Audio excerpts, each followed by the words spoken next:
Que el Señor nos bendiga esta mañana. Sean todos bienvenidos a la casa del Señor. Agradezco al Señor este privilegio que me da de compartir con ustedes desde su palabra y que juntos aprendamos de la palabra del Señor. Vamos a seguir estudiando la palabra del Señor y estamos estudiando acerca de los juicios de Dios. Y estábamos viendo acerca del juicio de la Torre de Babel y por qué el Señor destruyó la Torre de Babel y por qué el Señor confundió no la destruyó en sí, lo que hizo fue detener la construcción de la Torre de Babel. Y vimos que todavía sigue el problema de Babel, de Babilonia, y lo estamos viendo con la adoración a la reina del cielo, que es una entidad y que se puede ver en estos días, que está bien clara la adoración que sigue, que nació en Babilonia. Hoy vamos a seguir nuestro estudio con los juicios y vamos a ver otro de los juicios de Dios, y es el juicio de los muertos. Es algo que ya manejamos, que es el juicio de los muertos, pero vamos a estar bien claros porque a veces tienden a confundirnos a nosotros también la gente. Así que vamos a hablar acerca del juicio de los muertos. ¿Será que los muertos tienen juicio? ¿Sí o no? O el que se murió y punto. La hermana dice que viene del trono blanco. Miren, la visión de una persona acerca de la vida después de la muerte afecta inevitablemente el valor que le va a dar a la vida. Es decir, lo que yo piense acerca de la vida después de la muerte es lo que va a marcar lo que yo haga ahorita. ¿Sí? Así es. Entonces la gente vive, eso sí que vive la vida loca. Vive la vida loca. Entonces, cuando uno está claro qué pasa después de la muerte y que lo que yo haga ahorita marca el más allá de la muerte, entonces voy a vivir una vida diferente. Vivo una vida diferente. Entonces vamos a ver acerca del juicio de los muertos, y si existe el juicio de los muertos. Vamos a leer la palabra del Señor en 2 de Corintios, capítulo 5.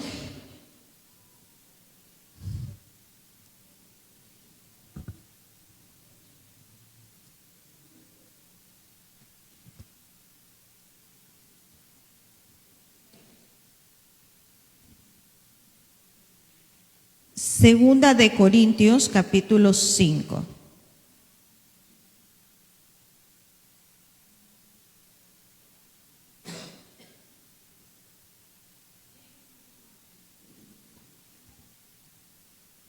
¿Lo tenemos? Vamos a leer Segunda de Corintios, capítulo 5, del 1 al 10.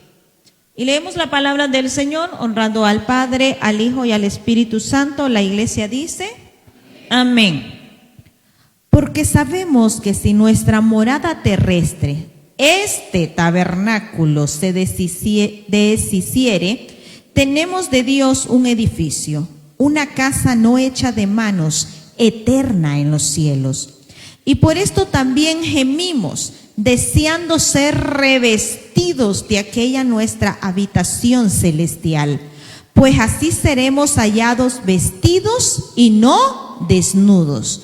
Porque asimismo lo que estamos en este tabernáculo vivimos con angustia, porque no quisiéramos ser desnudados, sino revestidos, para que lo mortal sea absorbido por la vida.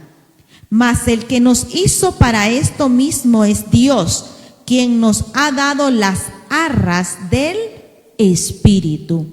Así que vivimos confiados siempre y sabiendo que entre tanto que estamos en el cuerpo, estamos ausentes del Señor, porque por fe andamos, no por vista. Pero confiamos y más quisiéramos estar ausentes del cuerpo y presentes al Señor. Por tanto, procuramos también, o ausentes o presentes, ¿cómo? Serle agradables.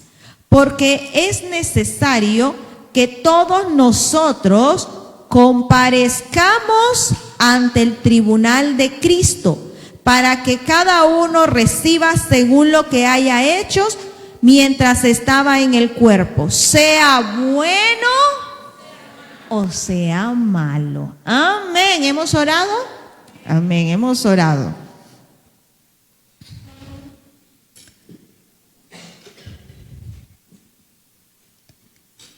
Entonces les decía que dependiendo cómo nosotros veamos el más allá o lo que pasa después de la muerte, así nosotros también vamos a valorar qué es lo que vamos a hacer.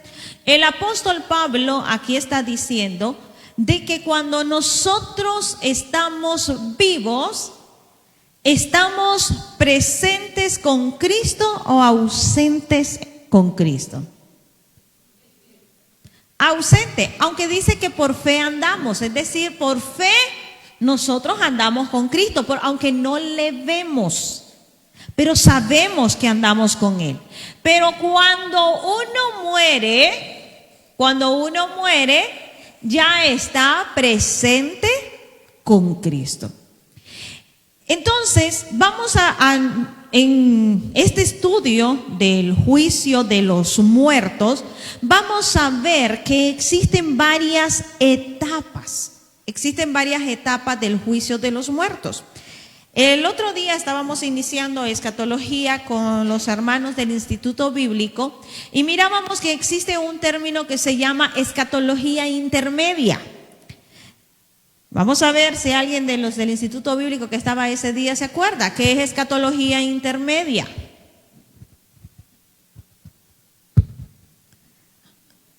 Uno a la vez. Si hablan todos, no nos vamos a entender. Parece que no vinieron.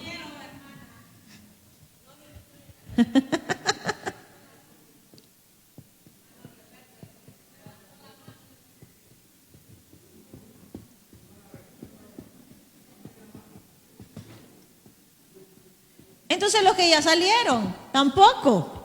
Ajá.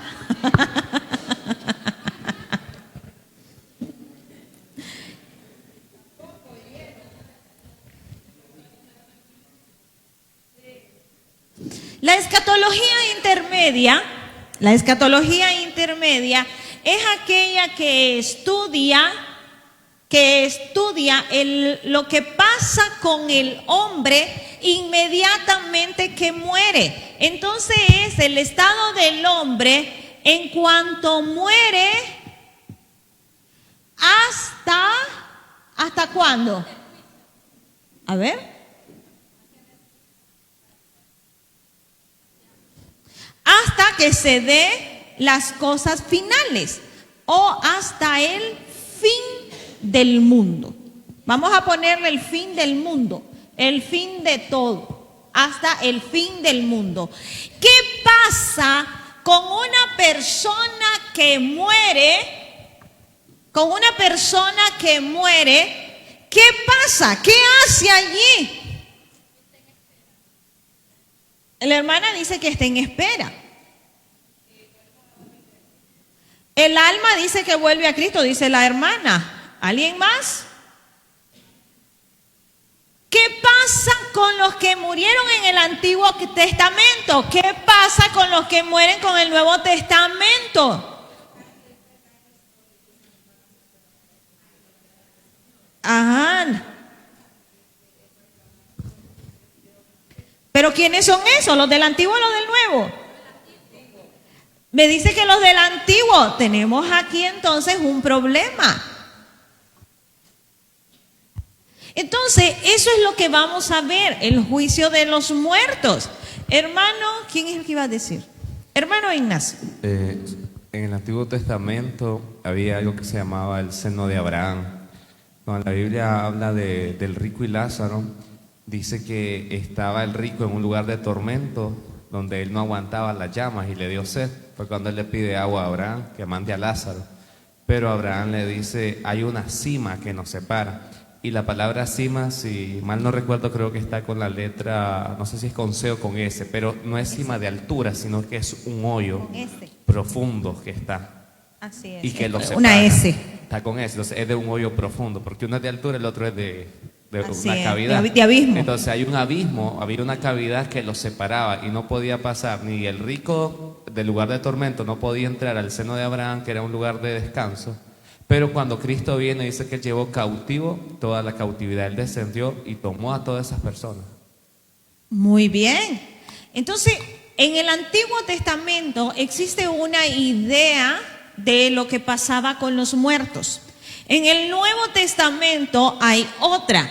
Y no solamente es la idea, sino también que pasó algo espiritualmente cuando vino Cristo. Antes de Cristo, pasaba algo con los muertos. Después de Cristo pasaba algo con los muertos. Entonces, ese estudio de todo eso y de las resurrecciones. Hablamos también cuántas resurrecciones hay. ¿Cuántas resurrecciones hay? 2. ¿Cuáles son?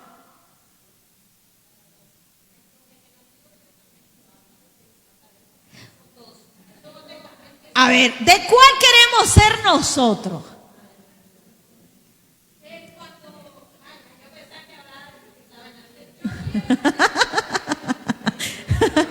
A ver, vamos, a ver. A ver, ¿cuántas resurrecciones hay? Los que resucitan en la primera resurrección, ¿para qué son? ¿Para qué? Para vida eterna. Los que resucitan en la segunda resurrección, para condenación. Son 2 resurrecciones. Pero hay un problema. Que la primera resurrección se divide en varias pequeñas primeras resurrecciones. Ay, hermano, usted ya la está enredando. Usted la está encavando. ¿Cómo es eso? Eso es lo que vamos a ver. Eso es lo que vamos a ver. Nosotros queremos ser parte de la primera resurrección. Y la primicia de la primera resurrección, ¿quién es? Es Cristo Jesús. Entonces, ¿ya comenzó la primera resurrección? ¿Con quién? Me lo dicen con un miedo. Ya la resurrección, la primera resurrección inició con Cristo. Entonces hay ya una persona que haya resucitado con la primera resurrección con transformación y para vida eterna. Sí, ¿quién es? Es Cristo. Él es la primicia de la resurrección. Y si Cristo no hubiese resucitado, vana sería nuestra fe. Vana sería nuestra fe. Después viene otra resurrección. ¿Para qué tiempo? Para el rapto de la iglesia. Allí viene otra parte de la primera resurrección. Ay, ¿quiénes resucitan allí? Allí resucita Abraham y David, ¿verdad? Ay, pero como enojado me lo dicen que no. ¿Por qué dice que no? El texto lo dice, los muertos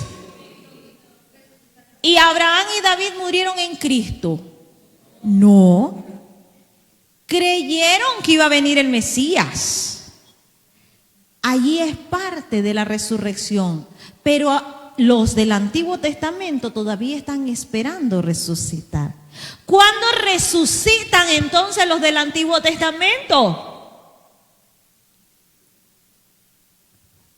Por ahí escucho, pero no escucho. A ver, hermana Juanita. Muy bien.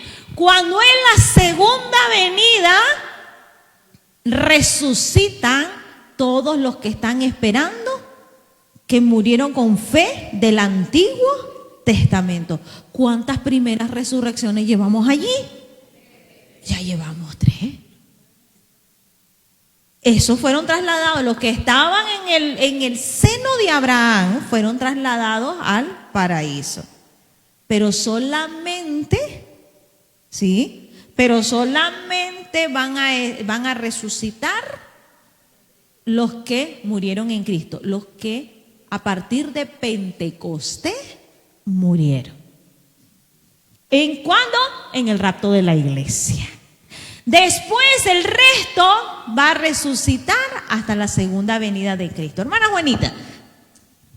Yo pienso, hermana, que los muertos en Cristo van a resucitar y solo ellos ellos y nosotros, ¿verdad? Porque por fe vamos para arriba. Vamos a ver al Señor en las nubes. En la segunda venida ya el Señor baja a la tierra. Sí, así es. Entonces, para nosotros la iglesia, el Señor no viene a la tierra. Dice que lo esperamos en las nubes, ¿verdad? Entonces, esa es la que esperamos nosotros. Porque muchas personas, pues, no sé, ¿verdad? Piensan de que en la venida de Cristo, ahorita en el rapto, lo van a ver todo. Porque dice que todo ojo le verá, pero eso va a ser en la segunda venida. Así es, en la segunda venida. Debemos de estar claros que tenemos 2 momentos. Tenemos el rapto de la iglesia, que Cristo está en las nubes, viene por la iglesia, se da el arrebatamiento. La palabra rapto no existe en la iglesia, es la palabra en la Biblia, es la palabra arrebatamiento. Entonces se da que es zarpazo. Entonces se da la palabra arrebatamiento, se da el arrebatamiento y se lleva a los que aman su venida. Si usted dice, ay, que Cristo no venga ahorita, ahí lo va a dejar, porque usted está cómodo aquí, en un abrir y cerrar de ojos. El Señor se va a llevar a los que aman su venida. Si usted no desea que Cristo venga, aquí lo va a dejar. Yo lo siento mucho. Pero si en su corazón no está deseando la venida de Cristo, lo va a dejar aquí. La Biblia dice en el libro de Apocalipsis, el espíritu y la novia dicen. Eso significa que estoy deseando. Y dice, y está la corona para los que desean su venida. Por lo tanto, si no somos de los que decimos ven, seremos de los que nos quedaremos llorando aquí. Sí, hay que desear la venida de Cristo para que el Señor nos lleve. Pero si vivimos diciendo, como el canto, no vengas ahorita, Señor, no vengas todavía, nos puede dejar aquí. Bueno, como te gusta estar ahí en la tierra y no te quieres venir para acá, ay, quédate. Ay, déjalo. Ay, déjalo. Ay, quédate. Bueno, entonces, lo que queremos ver es el juicio en sí de los muertos. Una persona después que muere debe de ser juzgada inmediatamente. ¿Por qué? Porque debe saber para dónde va. Sí, debe de saber para dónde va. No va a pasar directamente ante el juez, pero ella es juzgada inmediatamente y sus obras le hacen ver para dónde va. Veamos qué nos dice Juan 3:18 y Salmos 9:17. El juicio de los muertos se da en 2 etapas. Un juicio personal inicial.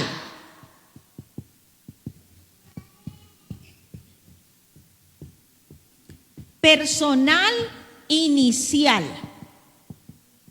Un juicio personal inicial. Hermana Juanita.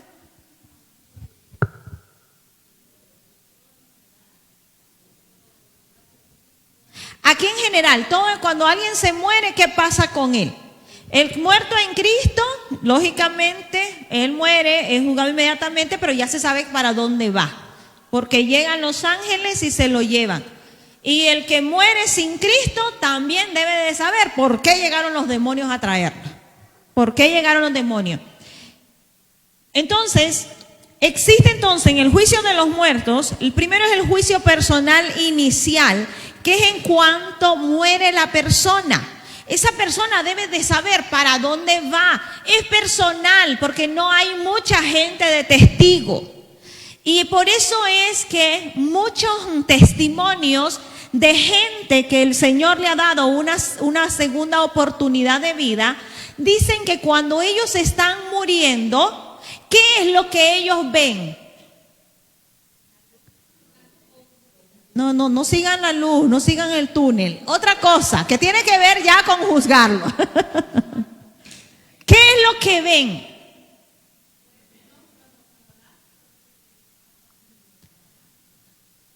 Ajá, miró los ángeles. Pero a ver, testimonios de gente que dicen que ellos estuvieron cerca de la muerte y estuvieron a punto de morir o se murieron.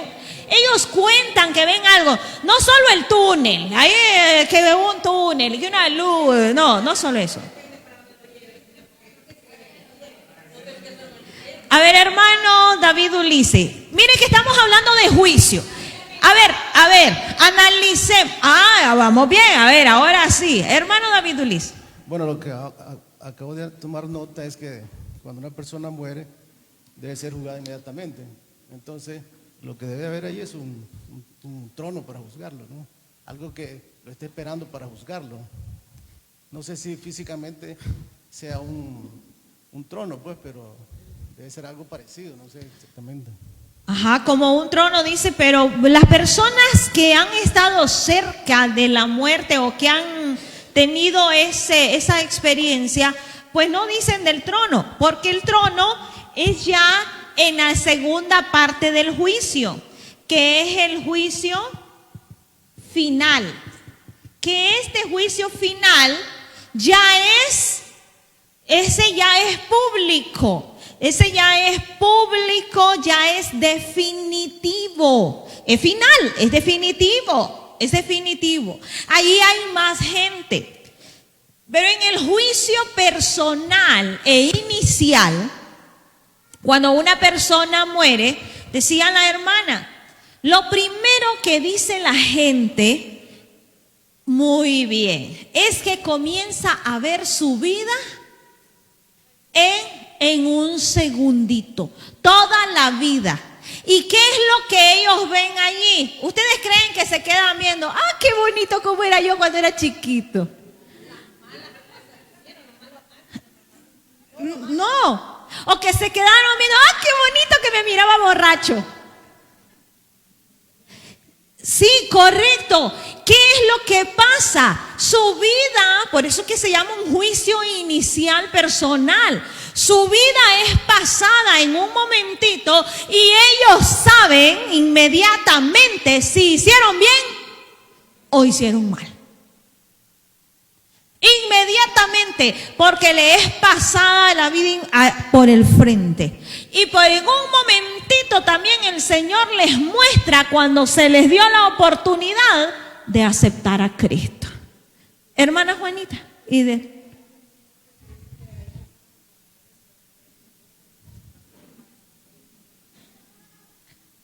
también, y miren que eso es ciertísimo.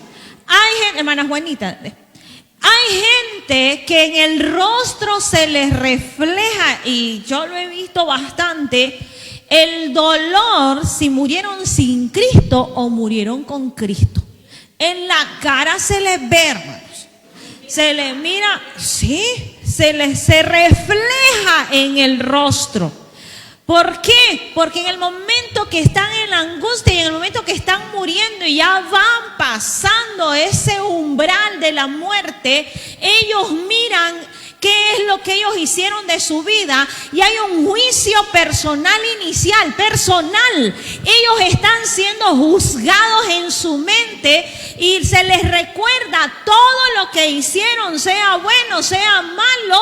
Y si tienen a Cristo en el corazón, si su nombre está inscrito en el libro de la vida, inmediatamente, porque ellos tienen que saber para dónde van. Y la angustia de la condenación se ve, y el gozo de la salvación también se ve. Se ve en ese momento. Se ve.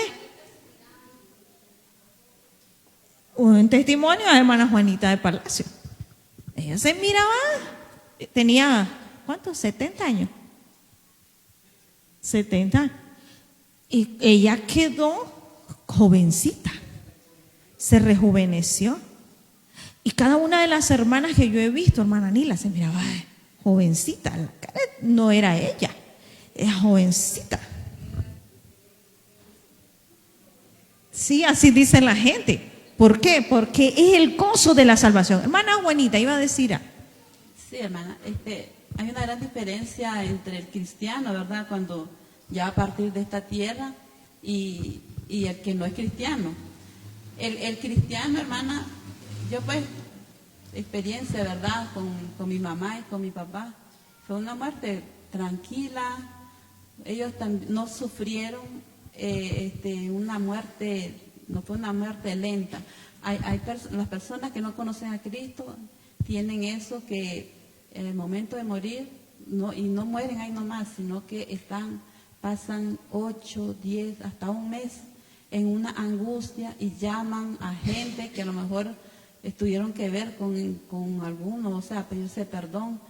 Pero la angustia es más grande, porque ellos pues primeramente van sin Cristo y no quieren aceptar a Cristo. Yo conocí, bueno, mi suegra, dice católica, le hablaron de Cristo, el hijo le habló de Cristo, los hijos eran cristianos, ella nunca quiso, pero al momento de su muerte fue una muerte fatal. Entonces yo pienso, hermana, que hay una gran diferencia cuando el que muere en Cristo va gozoso. Nosotros sufrimos aquí porque ya no lo vamos a ver, pero ellos van gozosos. ¿Por qué? Sí. Porque ellos ya saben desde antes, como dice este hermano, desde antes ya estamos nosotros preparados porque sabemos que nosotros volamos con Cristo, nos vamos con el Señor. Y el que no conoce a Cristo, pues lamentablemente su muerte fatal. Y debemos nosotros de saber eso. El juicio personal inicial que se da es lo que marca para que sepa la persona para dónde va. ¿Qué nos dicen los textos? Juan 3:18 y Salmos 9:17. Eso nos dice de que la persona desde el momento que ya está en la etapa final, ya más o menos esa persona sabe para dónde va. Ya sabe. Yo recuerdo el testimonio de una persona ahí, la mamá de la secretaria del instituto donde trabajaba. Ella era pastora, era esposa de pastor. Y dice que cuando ella está muriendo, ella está bien grave, llega a cuidarla la hija y le dice, hija, le dice, ya vinieron los ángeles por mí, le dice ella. Ay, mamá, le dice, ella andaba descarriada. Y yo creo que sigue descarriada, andaba descarriada. Y entonces, ay, mamá, sí, le dice, ahí están ellos, le dice. Y fíjate, le dice que me dijeron, sierva, venimos por vos. No, mamá, le dice ella, yo ya le dije, mañana, le dijo todavía a ella, mañana, porque yo quería, le dice, despedirme de ustedes. Entonces yo le dije mañana, pero ahí están ellos, me están esperando, y están cantando, pero ellos me están esperando. Eso se lo está diciendo ella como a las 12 de la noche, a las 11, 12 de la noche. A las 7 en punto de la mañana, la señora está muriendo. Pero ella le dijo, ahí están los ángeles, ya vinieron por mí y me avisaron que ya vinieron por mí. Y no es un caso, yo también escuché otro caso de otra hermana, creo que no está hermana Marta ni hermana Dorina. Creo que ellas fueron las que me contaron también no sé si fue hermana Esperanza, que ella contaba que ella vio cómo llegaron los ángeles a traerla. Ella vio cómo llegaron los ángeles y que estaban cantando en el hospital y que le dijeron: sierva, es hora, te mandan a traer. Hermano, a mí se me ponen los pelos de punta de saber. Sí, y sentir. Pero también he escuchado el testimonio de gente que dice que llegan los demonios y que ellos dicen: no me lleven. Y las personas que agonizan y miran los demonios, miran esos animales. Porque miran, los demonios no llegan, ellos llegan en forma de animales, de bestias, de cosas horribles. Porque ese es el juicio inicial. Ese es el juicio inicial personal. Nadie se da cuenta de lo que está pasando con esa persona, pero la persona ya sabe para dónde va. ¿Los textos?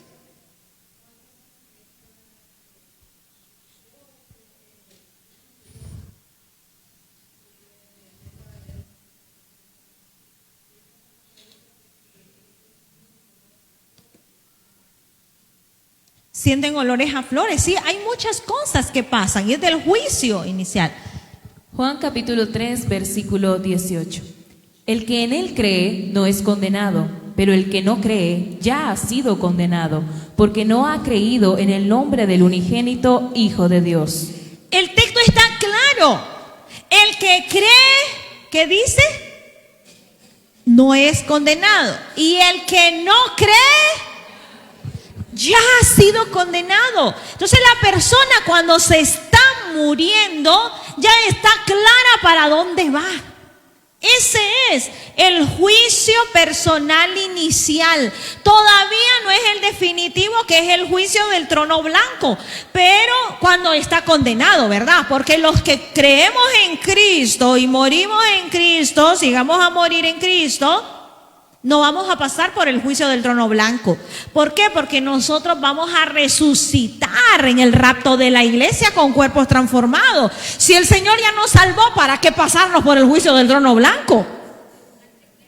Por el tribunal de Cristo, simple y sencillamente para recibir recompensa. Pero el juicio personal inicial sí se va a dar. Sí se va a dar. Porque yo debo estar claro de eso. Pero si yo he creído y le he entregado de verdad mi vida a Cristo, dice que ya soy salvo. Pero el que no, ya está condenado también. Así dice. Así es. Desde ahí ya esa persona tiene dudas, está condenada. Salmos. Salmos 19, 17. Los malos serán trasladados al Seol. Todas las gentes que se olvidan de Dios. Entonces, ahí está claro también. 9:17. Los malos serán trasladados ¿a dónde? Al Seol. Después vamos a ir viendo qué significa Seol, qué significa Hades, que al final viene siendo el mismo lugar. Pero uno en el hebreo, el otro en el griego. Uno en el Antiguo Testamento y el otro en el Nuevo Testamento. El Antiguo Testamento fue escrito en hebreo, el Nuevo Testamento fue escrito en el griego. Por eso se utilizan palabras diferentes, pero al final viene siendo lo mismo.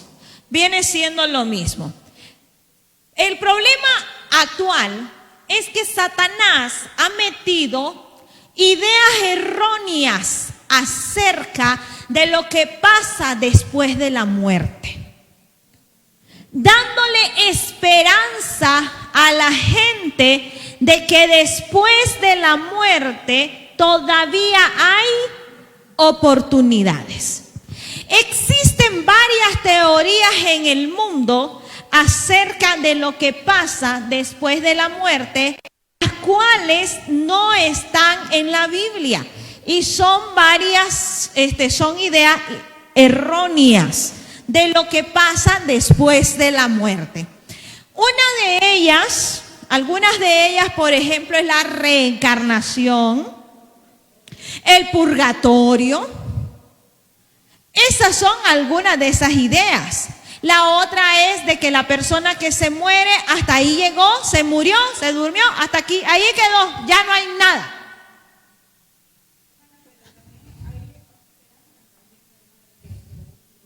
Ayúdenos con el micrófono, hermana, para que...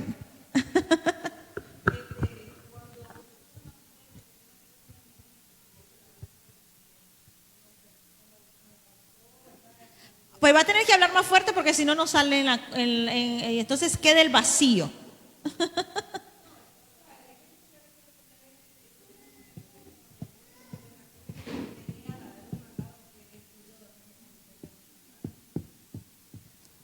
Eso es que el Señor... ¿Dónde iba acento erróneas?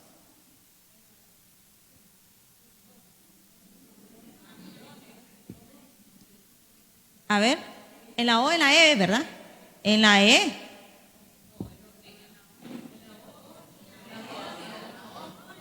Ustedes me están enredando a mí. Ya voy a ver de dónde lo puse. Entonces, otra cosa es, hermanos, es que el Señor dé oportunidad en el último momento. Por misericordia divina, sí existe eso también. Pero no esperemos también hasta que ya estemos ahí, que nos tengan que decir, apriete, mueve una pestaña, levante el pie, mueve el dedo, para que nosotros nos pongamos a cuenta. No, hermano, porque así como Dios puede tener misericordia, puede ser que no, porque jugamos demasiado. Pero sí existe esas oportunidades. Pero ya en el último momento. Pero no esperemos a ese momento. Mejor dediquemos ahorita nuestra vida al Señor. Hermana Juanita. Ahí miramos la misericordia de Cristo Jesús, ¿verdad? Porque el ladrón estaba en una cruz también. Y él estaba pasando ese dolor. Y cuando reconoció a Jesús, él le dijo, ¿verdad? Esas palabras. Ahora, él la dijo y estaba, ¿verdad? Como estaba Jesús, estaba en una cruz. Pero en ese tormento, en ese momento, ¿verdad? Que tenía vida todavía, él reconoció y vio a Jesús. Pero hay personas que ya, como esa hermana, pues, que ya no pueden ni hablar, ni oír. Y están diciendo a las personas que si quiere aceptar. Yo pienso, hermana, que el que va a ser salvo dice que el que confesare con su boca. Y el ladrón confesó cuando le dijo, acuérdate de mí. O sea, pudo hablar todavía.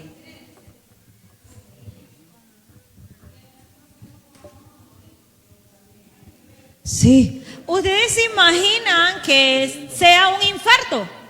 ¿A qué hora va a decir perdóname? Sí, un infarto fulminante, que no le quede oportunidad. O va en un accidente y ni cuenta se dio y pegó y hasta ahí llegó.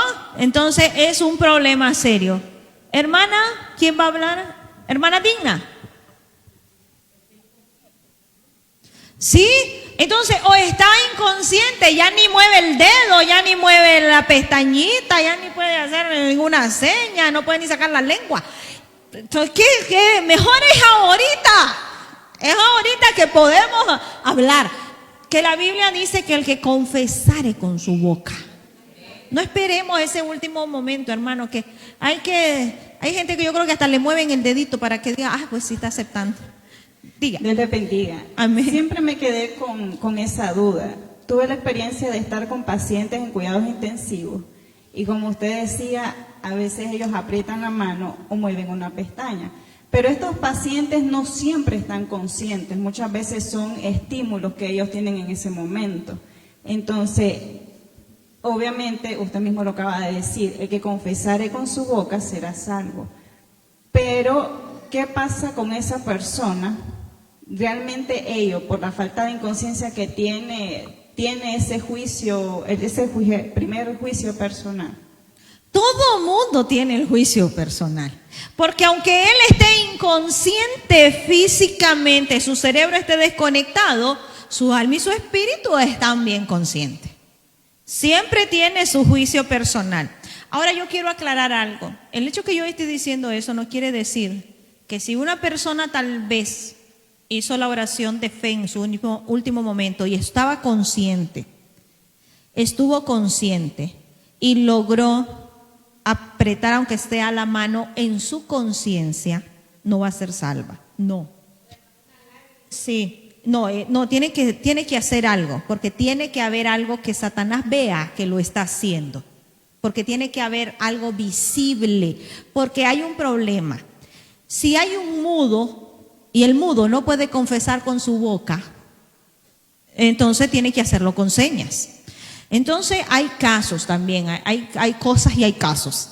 Entonces, no quiere decir que no se pueda salvar. Nosotros debemos estar claros que la misericordia divina es grande, es muy grande. Y nosotros hemos visto casos de casos, en donde el Señor le ha dado momentos de lucidez a la persona para que haga la oración de fe. Nosotros fuimos a ver con mi esposo a un joven que tenía un tumor en el cerebro. El joven ya no hablaba, el joven no decía nada y fuimos, para entonces todavía estaba viva hermana Juanita, y nos fuimos con ella. El joven ya no hablaba y cuando nosotros llegamos ya el joven estaba casi inconsciente. Y comenzamos a orar y oró hermana Juanita por él y le pidió al Señor que le diera un momentito de lucidez. Y ella le presentó el plan de salvación a este joven. Y este joven comenzó a balbucear. No podía decir palabra, no se le entendía, pero ella le dijo que si quería hacer la oración de fe. Y balbuceando ese joven hizo la oración de fe. Nosotros hicimos la oración de fe con él, oramos por él a las 11 de la mañana de un día, y a las 11 de la mañana del siguiente día ese joven estaba muerto.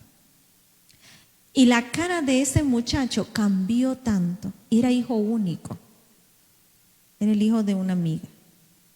Cambió tanto en ese momento después de que oramos por él. Y ya después él no volvió a hablar, 24 horas después, sin hablar y sin estar ya inconsciente. Dios tuvo misericordia de él en ese momento, de una familia tradicionalista tremenda. Entonces yo miré eso. Otra vez nos llaman a que vayamos a orar. Estaba esa vez muy enfermo mi esposo y nos fuimos con hermano José Luis a orar por un joven. Estaba mal ahí en el hospital.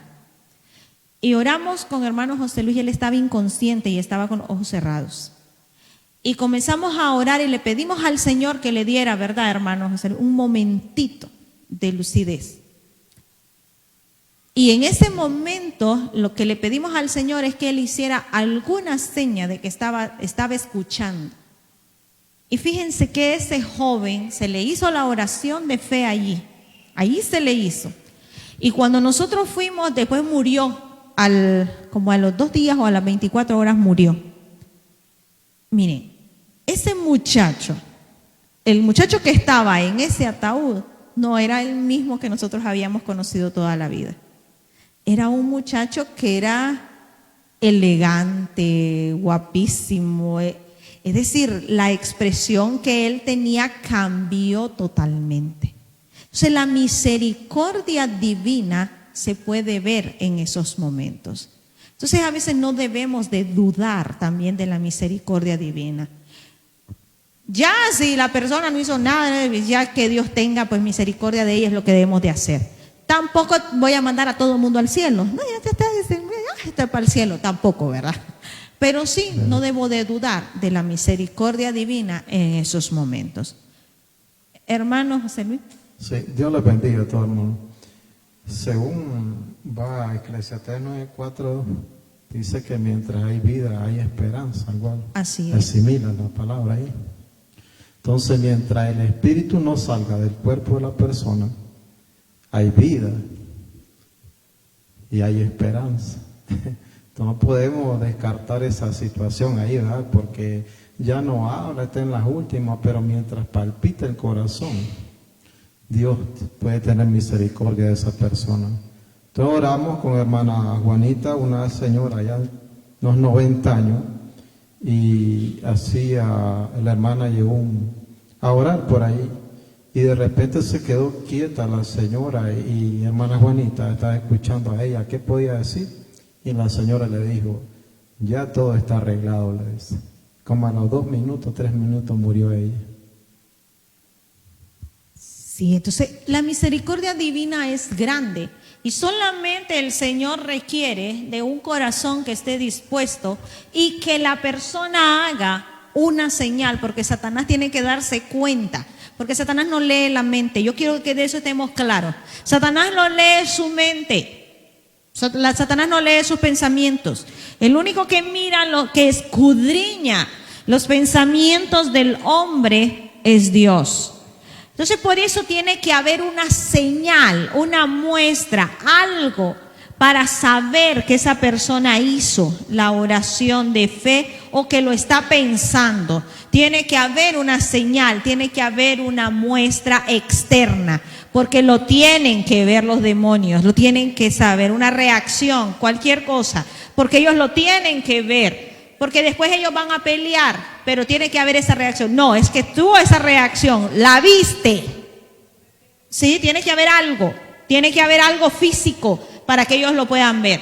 Entonces, eso es lo que pasa, pero no debemos de dudar también de esa misericordia divina. Pero sí, también que hay gente que, como dice la hermana, tienen los reflejos y es una reacción normal y a veces nos podemos confundir. Pero bueno, allí ya es dejarlo a la misericordia divina. Dios les bendiga. En Romanos 10:9 nos dice: si confesares con tu boca que Jesús es el Señor y creyeres en tu corazón que Dios levantó de los muertos, serás salvo. Entonces ahí estamos viendo que no solo es confesar con la boca, porque muchos confiesan y dicen, aceptan a Cristo a veces por compromiso, pero no creen en su corazón. Así que vemos aquí que dice que el que creyere y confesare con su boca, o sea, que verdaderamente que hay que sentirlo también en el corazón. No es solo decir yo acepto a Cristo de diente a labio, pero en mi corazón sigo pecando, sigo haciendo lo malo, sino que por eso pues también pienso yo que lo de las señas que estamos hablando, pero también el corazón. Así es que el corazón es lo que el Señor quiere. El Señor mira el corazón de la persona. El Señor está viendo ese corazón de la persona.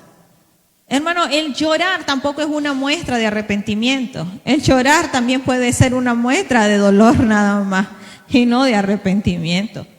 Entonces, el quien mira y quien escudriña los corazones solamente es Dios. Solamente es Dios. Pero sigamos con las teorías erróneas. Al fin y al cabo, ¿dónde nos quedó el acento? ¿En la O, en la E? ¿A dónde iba? ¿Estamos bien?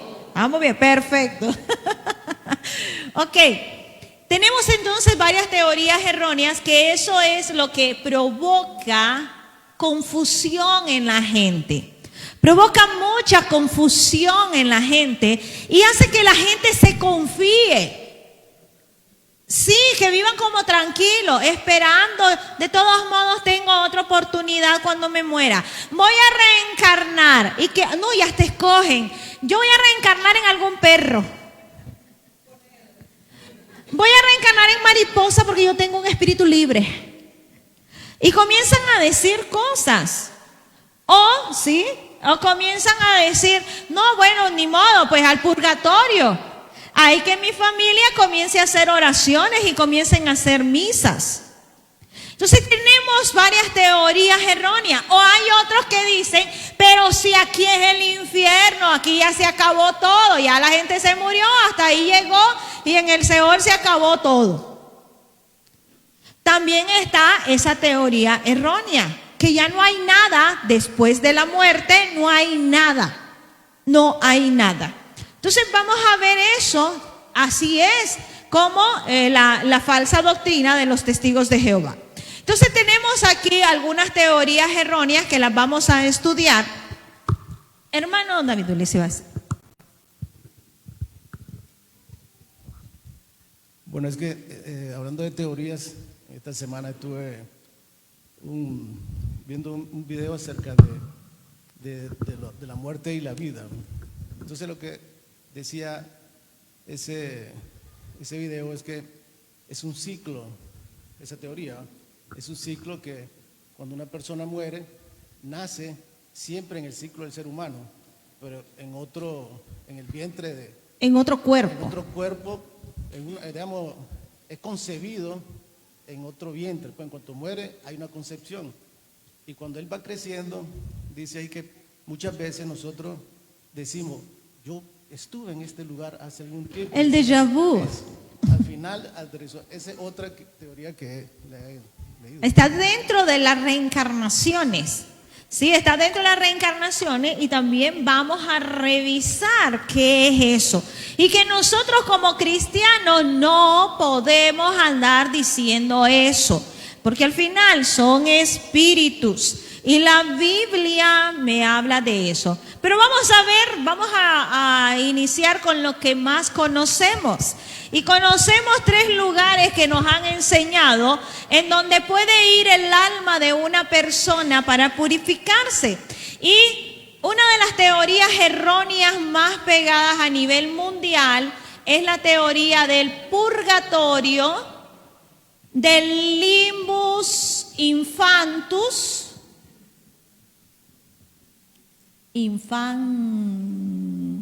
así es. Lleva 2 N. Infantus y del limbus patrum. ¿Han escuchado hablar de estos lugares?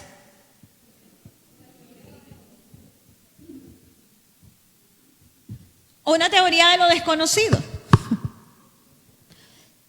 ¿Han escuchado hablar de estos 3 lugares? Hay las teorías erróneas. Y esto lo tenemos en la iglesia tradicional. El purgatorio, el limbus infantus y el limbus patrum. Son 3 lugares que, a excepción del limbus patrum, el limbus patrum ya está lleno. Este ya está lleno. Se dijo, no, ya no hay lugar ahí. Ya no hay lugar. Entonces vamos a iniciar con el limbus patrum. El limbus patrum se refiere al lugar en donde están los patriarcas, por eso es patrum, de patriarca. Entonces ahí están los del Antiguo Testamento, según ellos. La palabra limbo, ¿qué entendemos por la palabra limbo? A ver,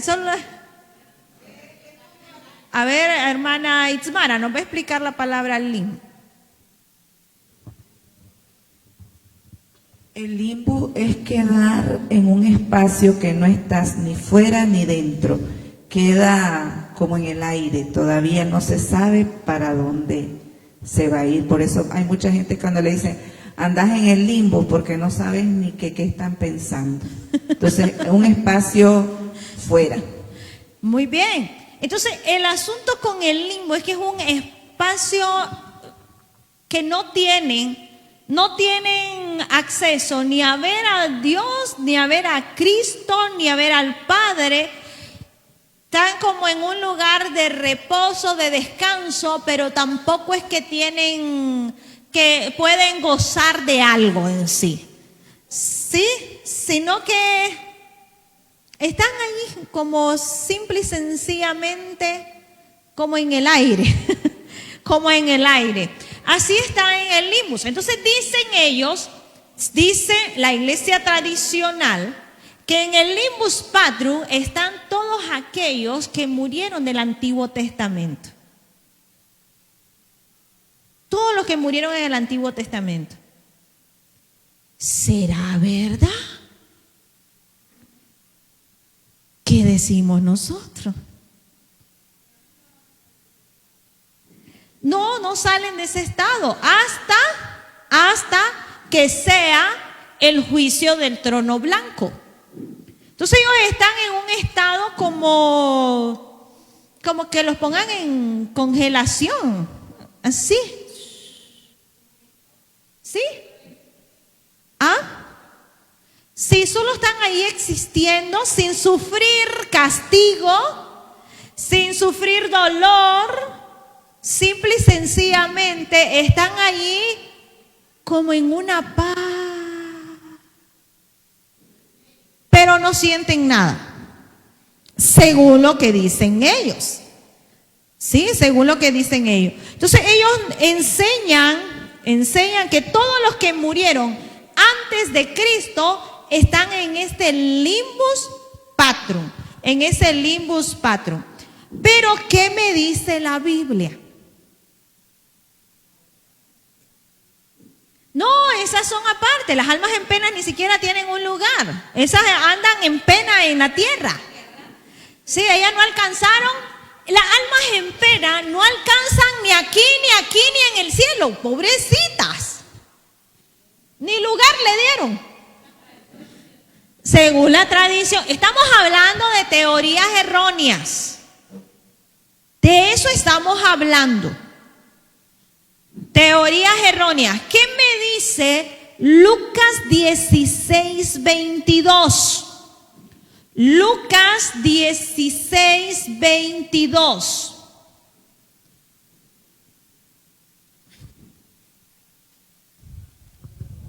Lucas 16, 22. Aconteció que murió el mendigo y fue llevado por los ángeles al seno de Abraham. Y murió también el rico y fue sepultado. Entonces, la Biblia me habla que antes de Cristo no existía un lugar llamado limbus patrum, sino que existía un lugar llamado, ¿cómo dice ahí? Seno de Abraham. Y dice también la Biblia, cuando el rico levantó su vista, vio que Lázaro estaba allí y todavía le habló a Abraham. Entonces platican. Y le dijo, haz que Lázaro vaya y moje su dedo en el agua y que me moje mi lengua. Tienen acceso. Y todavía le contesta Abraham, tú tuviste tus bienes en la tierra, pero ahora Lázaro está gozando. No está en un estado de nada más en el aire allí. No está en ese estado. Él está descansando, está gozando, pero está en un lugar llamado el seno de Abraham antes de Cristo, porque cuando vino Cristo fue trasladado. Eso lo vamos a ir viendo después. Entonces, ¿qué es lo que pasa con estas ideas? Quería eliminar esta para que después miráramos la otra. Entonces, esta ya está llena. Aquí ya no va nadie. Porque según ellos esto ya se llenó. Entonces, con esta idea del purgatorio y del limbus patrum, esto indica de que la purificación del alma se va dando gradualmente.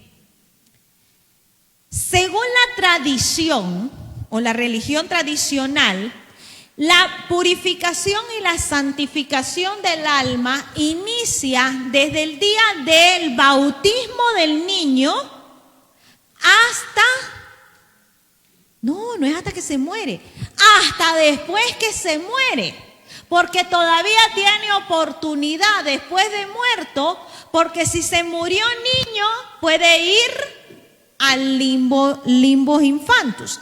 Y si se murió grandecito, puede ir a purificar sus pecados al purgatorio. Entonces, para ellos, la purificación, la limpieza y la santificación del alma para salvación inicia desde el bautismo del niño hasta después de la muerte. Cuando el texto del libro de Eclesiastés que leyó nuestro hermano José Luis dice que la esperanza, hay esperanza mientras hay vida. Hay esperanza mientras hay vida. Eso dice el texto del libro de Eclesiastés. Entonces, ¿qué es lo que pasa con este lugar llamado purgatorio? Ellos dicen, según el Concilio de Trento, que en el purgatorio hay un fuego purificador, y que allí hay privaciones y dolores que ayudan a bien al alma que está allí. Es decir, puede pasar pecando toda la vida, pero no importa, porque cuando ya se muera se puede ir a limpiar allá al purgatorio. Pero hay un problema serio, fíjense, porque ellos mismos se contradicen y yo me quedé sorprendida con algo. ¿Por qué? Porque dentro de las creencias que ellos tienen, un sacerdote, el Papa Gregorio dijo que al fin y al cabo, el fuego del purgatorio era el mismo fuego del infierno. Y eso lo repite Tomás de Aquino. Eso lo repite él mismo. ¿Se contradice o no? Entonces él dice, el mismo fuego del purgatorio que quema y purifica es el mismo fuego del infierno. ¿Qué están haciendo? Al fin y al cabo lo que le están diciendo a la gente es que va para el infierno. Eso es, y eso lo dijo, y eso lo dice ese sacerdote Gregorio, y lo repite Santo Tomás de Aquino. El mismo fuego del infierno es el fuego que hay en el purgatorio. Es lo mismo. El mismo fuego que está quemando y produce dolores, eso dicen ellos, produce dolor y sufrimiento en el alma de la persona, es el mismo fuego que también está quemando a los pecadores en el infierno. Hermano Ignacio.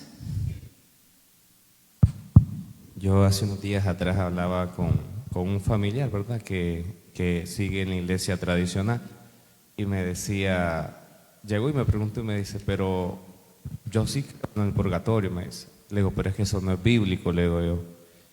O sea, cuando uno está en la iglesia católica sí le enseñan, ¿verdad? Entonces le digo, pero es que eso no es bíblico. Entonces me dice, pero es que vos sabés, me dice que... Entonces, yo le dije a ella, pero que cuando venís a Cristo y aceptás a Cristo, la Biblia dice que Cristo nos limpia de todos nuestros pecados y que Él los arroja, incluso hasta el Antiguo Testamento dice que Dios arroja nuestros pecados al fondo del mar y no se acuerda más de ellos. Entonces me dice esta persona que está en el catolicismo, pero sí, me dice, pero yo pienso que alguna manchita nos ha de quedar, me dice. Entonces le digo yo, en la casa ahí está la lavadora. Lo que hacen es que le dan a mano y después la tiran en la lavadora, porque la lavadora no, aunque está nueva, no limpia al 100%. Le digo, ¿por qué no usa la lavadora completamente? Es que no limpia completamente, pues toca hacerlo a mano. Ok, le digo, cuando usted dice que el purgatorio existe, bueno, y le leí este texto, dice la palabra del Señor en Hebreos 9, 13 y 14. Porque si la sangre de los toros y de los machos cabríos y la ceniza de la becerra rociada a los inmundos santifican para la purificación de la carne, cuánto más la sangre de Cristo, el cual mediante el Espíritu Eterno se ofreció a sí mismo sin mancha a Dios, limpiará vuestras conciencias de obras muertas para que sirváis al Dios vivo. Entonces yo le leí este texto y le digo, el sacrificio de Cristo fue perfecto. ¿No crees que lo que Cristo sufrió fue poco? No, si yo creo, cada clavo, cada latigazo. Ok, entonces la Biblia dice que el sacrificio de Cristo fue perfecto. Cuando Cristo lava con su sangre, Él no deja ninguna mancha. Entonces si yo digo que el purgatorio existe, le digo, es que como que estoy diciendo que es como lo de la lavadora. Ay, necesito una segunda mano.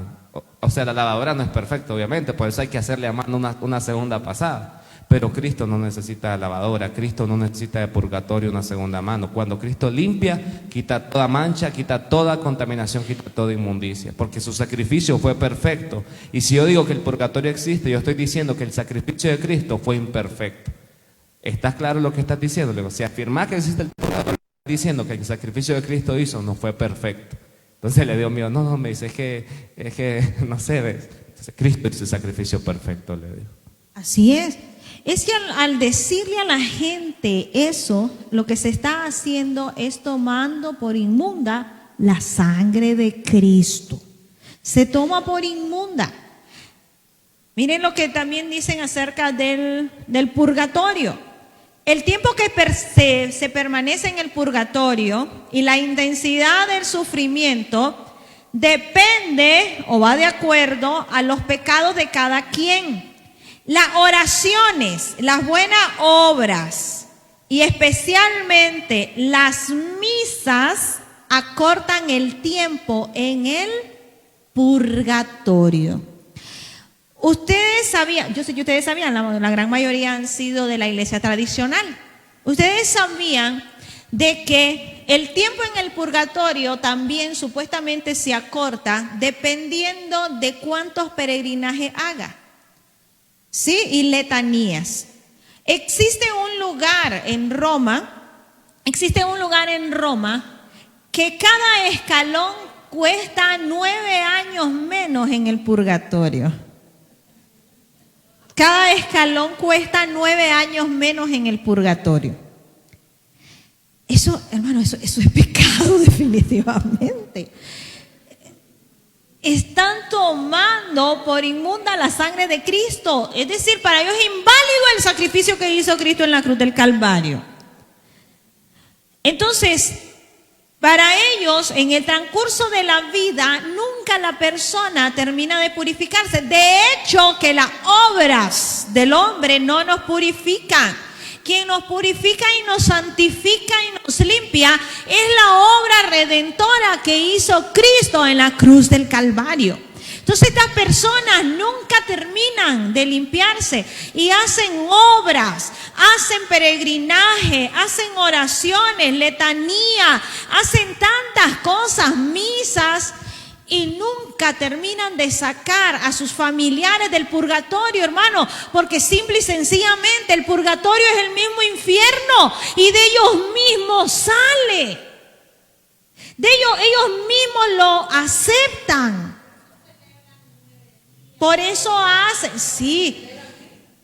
misa y nunca terminan de salir. Y pasa lo que decía la viejita y le decía al sacerdote, mire, le dice, yo ya no tengo dinero, ¿cómo va mi esposo? Ya va saliendo, le dice, ya son tantos años, ya le dice, solo le falta, le dice, una mano. Entonces ya le pagó para la siguiente misa. ¿Y cómo vamos? Le dice, ya solo le faltan los 2 pies, le dice. Bueno, va a pagar la otra misa. ¿Y cómo vamos? Ya le falta solo un pie. Hay que se quede porque era de palo, le dice. Ya no sigo pagando, le dice, que se queme, le dice. Ya salió completo, le dice. Entonces, ¿cuál es el problema, hermano? Es un negocio.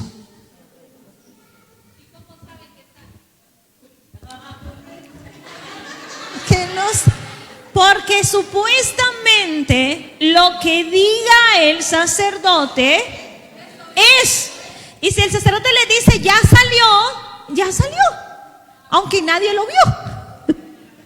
¿Sí? Ya salió. Bueno, hermano, yo sé que estamos muy emocionados con este tema, pero hasta aquí vamos a llegar.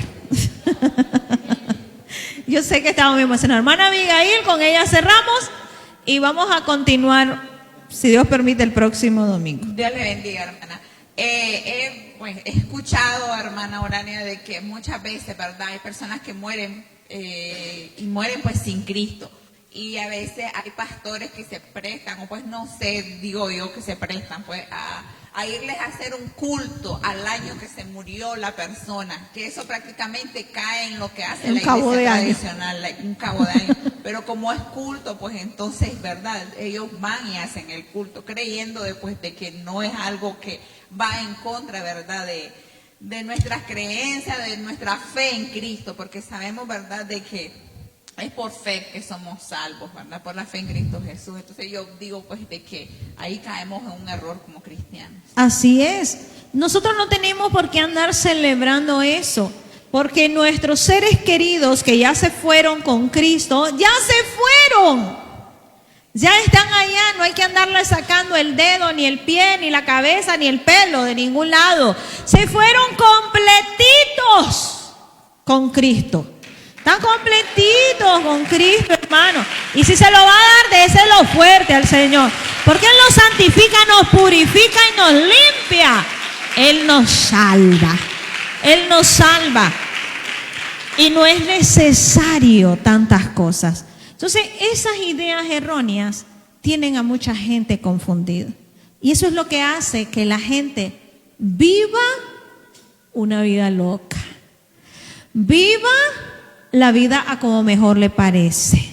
Porque creen que hay oportunidad más allá de la muerte. Y no hay. No hay. Bueno, que el Señor les bendiga. Esto ha sido para honra y gloria del Señor. Así va a quedar el hermano que trae o la hermana que trae el reporte de esta mañana.